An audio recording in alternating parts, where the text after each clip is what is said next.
Jelajahi cara baru mendapatkan informasi. Download Metro TV Extend sekarang. Pemirsa, utang pinjol memang kerap membutakan nurani manusia. Mirisnya, kasus orang terjerat pinjol hingga tega membunuh bukan kali ini saja terjadi. Berikut kami rangkum deretan kasus pelaku pembunuhan yang didorong karena jeratan utang pinjol. Kita lihat di kasus yang pertama pada 10 Mei 2022 di Semarang, Jawa Tengah. Ibu berinisial R tega menghabisi nyawa anaknya yang berusia 3,5 tahun karena terlilit pinjol 38 juta rupiah. Pelaku bernama Rizka nekat membekap anak balitanya yang tengah terlelap. Usai membunuh korban, pelaku diketahui sempat berupaya bunuh diri namun gagal. Polisi mengamankan Rizka. Saat itu disebutkan motifnya adalah pelaku takut dimarahi suami karena telah mengambil uang puluhan juta rupiah tanpa izin. Uang itu rencananya akan digunakan untuk melunasi pinjol.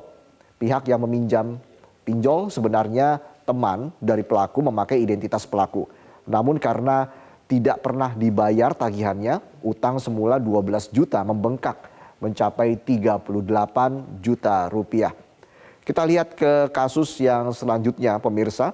Ada seorang instruktur senam di Ngawi nekat membunuh suaminya karena motif ekonomi. Sempat terjadi cekcok sebelum pelaku akhirnya membunuh suami, dan pelaku ini bernama Hanis. Awalnya pelaku meminta uang untuk keperluan membayar utang.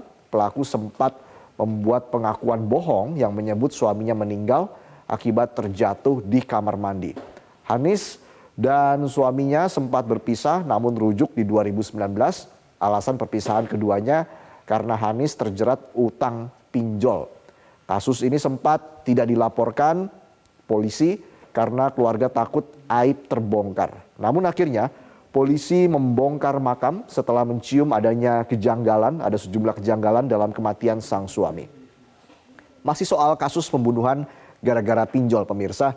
Seorang perempuan berinisial A asal Yogyakarta ditemukan tewas dimutilasi pada 19 Maret 2023 lalu. Korban adalah ibu tunggal dengan 2 anak. Pelaku HP ditangkap di wilayah Temanggung, Jawa Tengah. Pelaku nekat membunuh dan memutilasi A untuk menguasai harta benda milik korban karena ia memiliki utang pinjol 8 juta rupiah di 3 aplikasi.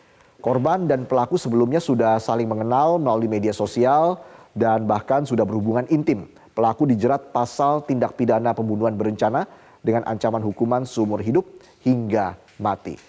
Dan yang terbaru, pemirsa, seorang mahasiswa UI tewas dibunuh oleh seniornya bernama Altaf. Dalam waktu kurang dari 24 jam, polisi berhasil menemukan Altaf. Motif Altaf membunuh Naufal karena pelaku iri terhadap kesuksesan korban.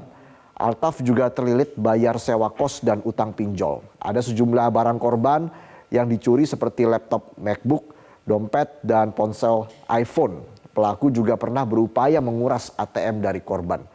Pelaku Altaf mengalami kerugian investasi kripto termasuk utang pinjol yang kabarnya mencapai 80 juta rupiah. Nah, kita langsung ke grafik selanjutnya, pemirsa, yang menunjukkan data dari OJK per April 2023. Ada sekitar 17 juta entitas penerima pinjol di seluruh Indonesia dengan nilai pokok pinjaman atau utang sebesar 50,5 triliun rupiah. Jawa Barat menjadi provinsi dengan utang pinjol terbesar mencapai 13,57 triliun rupiah. Provinsi lain yang tergolong besar di skala nasional ada DKI Jakarta, Jawa Timur, dan juga Banten hingga Jawa Tengah. Pada April 2023, pengguna layanan pinjol di Indonesia secara kumulatif memiliki tingkat keberhasilan bayar mencapai 97,18%. Itu data dari OJK. Yang gagal bayar utang dalam jangka waktu sampai 90 hari sejak jatuh tempo mencapai 2,82%. Meski secara presentasi kecil, jumlah entitas pengguna pinjol yang gagal bayar utang cukup banyak. Kasus pinjaman tidak lancar dalam jangka waktu 30 hingga 90 hari terjadi pada sekitar 2,18 juta entitas. Kemudian kasus pinjaman macet di atas 90 hari terjadi pada sekitar 350 ribu entitas dengan total utang mencapai 1,1 triliun rupiah. Cara mudah mendapatkan informasi dengan satu sentuhan jari. Download Metro TV Extend.